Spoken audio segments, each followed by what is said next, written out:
guys! Hello mga palangga ko. Kumusta na? Super init na dito sa amin, dito sa Pinas, dito sa Davao. Grabe, super init.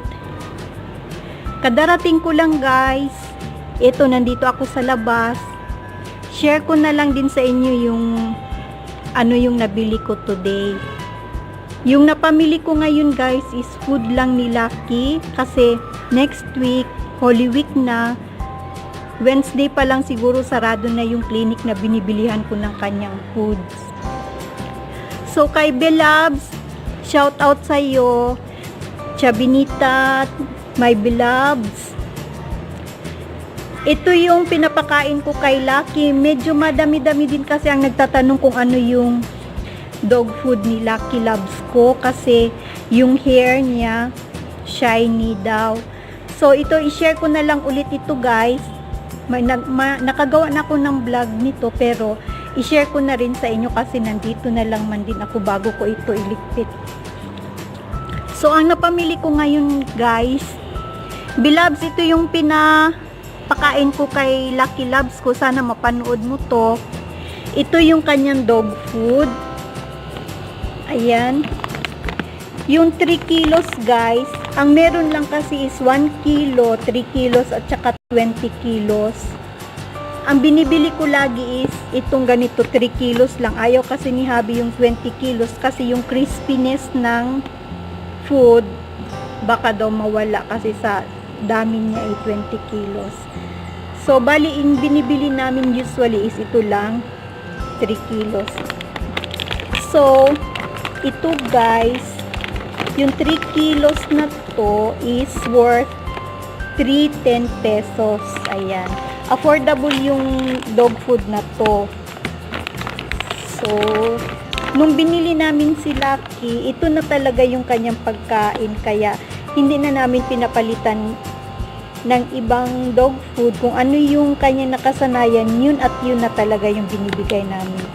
Ito siya guys is ayan siya, hypoallergenic siya.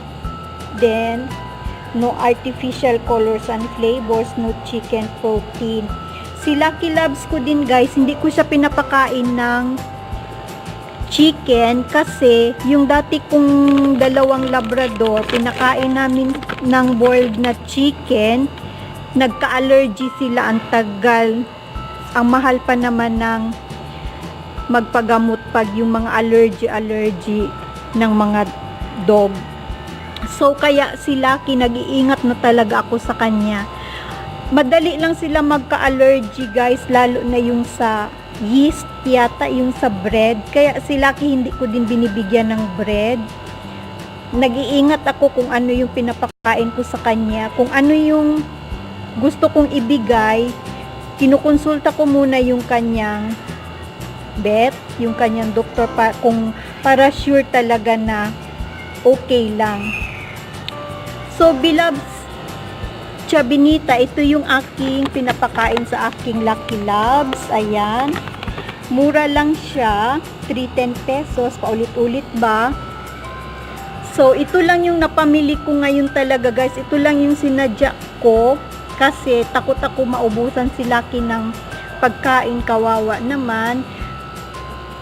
Ito yung pagkain niya, morning at saka evening. And then, yung sa in-between ng meal niya, yung snacks na lang yung binibigay ko sa kanya. Tulad ng hard-boiled egg, tapos yung mga vegetables na at saka banana.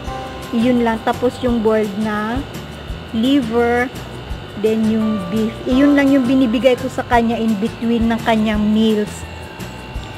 So, sa mga nagtatanong kung bakit shiny yung hair ni Lucky, ito siya, ito yung kanyang dog food, then yung kanyang vegetables na binibigay ko, yung mga fruits, yun din. So guys, ito lang muna yung i-share ko sa inyo. At saka yung sa mga summer na country katulad dito sa amin na super init na, mag-ingat-ingat tayo guys para iwas sa heat stroke. And sa mga walang sawang sumusuporta sa akin, yung patuloy na nanonood ng aking luto-lutuan at saka vlog-vlogan. Thank you so much. And walang katapusang pasasalamat mga palangga ko. And until here guys, thank you for watching. Bye!